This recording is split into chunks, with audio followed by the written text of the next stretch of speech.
നമസ്കാരം. ബംഗാളിൽ CPM-ന് ഇത്തവണയും അധികാരത്തിൽ വരാൻ കഴിയാത്തത് എന്തുകൊണ്ടാണെന്നുള്ളത് പാർട്ടി പ്രതിനിധികൾ പരിശോധിച്ച് വിലയിരുത്തി കഴിഞ്ഞു. വോട്ട് സംഖ്യ കഴിഞ്ഞ തവണത്തേതിനേക്കാൾ കൂടിയതും CPM-നെ സംബന്ധിച്ചൊരു ശുഭസൂചനയാണ്. തോൽവി ഏറ്റുവാങ്ങേണ്ടി വന്നെങ്കിലും ഇനിയും തങ്ങളുടെ പ്രവർത്തനങ്ങൾ തുടരുമെന്നാണ് CPM സഖാക്കൾ പറയുന്നത്. ഇന്ത്യ മുന്നണിക്കൊപ്പം നീങ്ങുന്ന മമതാ ബാനർജി തൃണമൂലിന്റെ ലോക്സഭാ വിജയത്തിന് പിന്നാലെ സർക്കാർ സംവിധാനത്തെ ഉടച്ചു വാർക്കാനാണ് മുഖ്യമന്ത്രി മമതാ ബാനർജി തുനിഞ്ഞിറങ്ങിയിരിക്കുന്നത്. മമതാ ബാനർജി ഓരോ ഡിപ്പാർട്ട്മെന്റിന്റെയും പ്രകടനം നന്നായി വിലയിരുത്തുകയും അതുകൂടാതെ മികച്ച പ്രകടനം കാഴ്ചവെക്കാത്തവരെ പുറത്താക്കുകയും ചെയ്യും.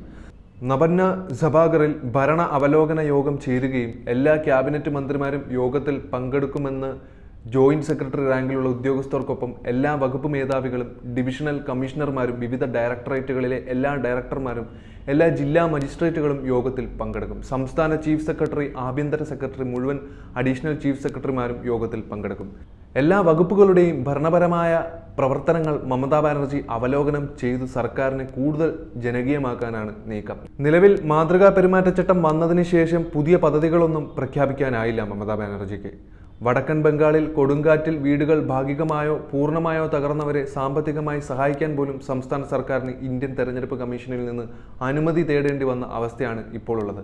എന്നാൽ ഇതൊക്കെ ജനങ്ങളുടെ കണ്ണിൽ പൊടിയിടാനുള്ള ചില ഷോ ഓഫുകളാണ് മമതാ ബാനർജിയുടെ. സൗത്ത് നോർത്ത് 24 പർഗനകളിൽ വ്യാപകമായ കൃഷിനാശത്തിനും വീടുകൾക്കും നാശനഷ്ടമുണ്ടാക്കിയ റൊമാൽ ചുഴലിക്കാറ്റിൽ നാശനഷ്ടമുണ്ടായ ആളുകളുടെ പുനരധിവാസം യോഗത്തിൽ വിശദമായ ചർച്ചകൾക്ക് വിധേയമാക്കുമെന്നാണ് അറിയാൻ കഴിയുന്നത്. എന്നാൽ ഇവിടെ ചർച്ചകളല്ലാതെ മറ്റൊന്നും നടക്കുന്നുമില്ല. തെരഞ്ഞെടുപ്പ് കമ്മീഷൻ സ്ഥലം മാറ്റിയ ഉദ്യോഗസ്ഥരെ അവരുടെ യഥാർത്ഥ തസ്തികകളിലേക്ക് സംസ്ഥാന സർക്കാർ പുനഃസ്ഥാപിക്കുകയും ചെയ്തു. അടുത്തിടെ നടന്ന തെരഞ്ഞെടുപ്പിൽ ഏറ്റവും വലിയ വിജയമാണ് ലക്ഷ്മീർ ഭണ്ഡാർ നേടിയത്. ജനങ്ങൾക്ക് ഏറെ പ്രയോജനം ചെയ്ത ജനസമ്പർക്ക പരിപാടിയായ ദുവാരെ സർക്കാരിന്റെ പുതിയ തീയതികൾ സംസ്ഥാന സർക്കാർ ഉടനെ തന്നെ പ്രഖ്യാപിച്ചേക്കുമെന്നാണ് കേൾക്കുന്നത്. സമ്പർക്ക പരിപാടികളൊക്കെ പൊലിപ്പിച്ച് നടത്തും. അതിനൊക്കെ മമതാ സർക്കാരിന് വലിയ ആവേശമാണ്. കനത്ത പരാജയം ഏറ്റുവാങ്ങിയെങ്കിലും പോരാട്ടം തുടരുവാൻ തന്നെയാണ് CPM-ന്റെ തീരുമാനം. നേരത്തെ സൂചിപ്പിച്ച പോലെ വോട്ട് വിഹിതം കഴിഞ്ഞ തവണത്തേതിനേക്കാൾ കൂടിയതും CPM-നെ സംബന്ധിച്ച് തങ്ങൾക്ക് തിരിച്ചു വരാൻ കഴിയുമെന്ന പ്രതീക്ഷയാണ്. കഴിഞ്ഞ ലോക്സഭാ തെരഞ്ഞെടുപ്പിൽ ഇടത് സഖ്യം 7.5% വോട്ട് നേടിയപ്പോൾ ഇത്തവണ അത് 6.14% കുറഞ്ഞു. കോൺഗ്രസിൻ്റേത് 5.7% നിന്ന് 4.68%. ഇടത് കോൺഗ്രസ് സഖ്യത്തിന് മുൻ തെരഞ്ഞെടുപ്പുമായി താരതമ്യം ചെയ്യുമ്പോൾ 2.38% വോട്ടിന്റെ കുറവുണ്ടായി.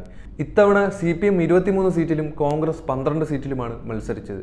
CPM-ന് ഒറ്റയ്ക്ക് 5.67% വോട്ടാണ് ലഭിച്ചത്. യുവ നേതാക്കൾ ഉൾപ്പെടെയുള്ളവർ മത്സരിച്ച മണ്ഡലങ്ങളിൽ പാർട്ടിയുടെ വോട്ട് വിഹിതം 10%-ന് മുകളിലേക്കാണ് എത്തിയത്.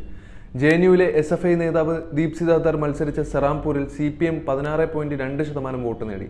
കൊൽക്കത്ത സൗത്തിൽ സൈറ ഷാ ഹാലിം 13.55% വോട്ടും ജാദവ്പൂരിൽ ശ്രീജൻ ഭട്ടാചാര്യ 16.52% വോട്ടും ശരാശരിക്ക് മുകളിലുള്ള പ്രകടനമാണ് കാഴ്ചവെച്ചത്.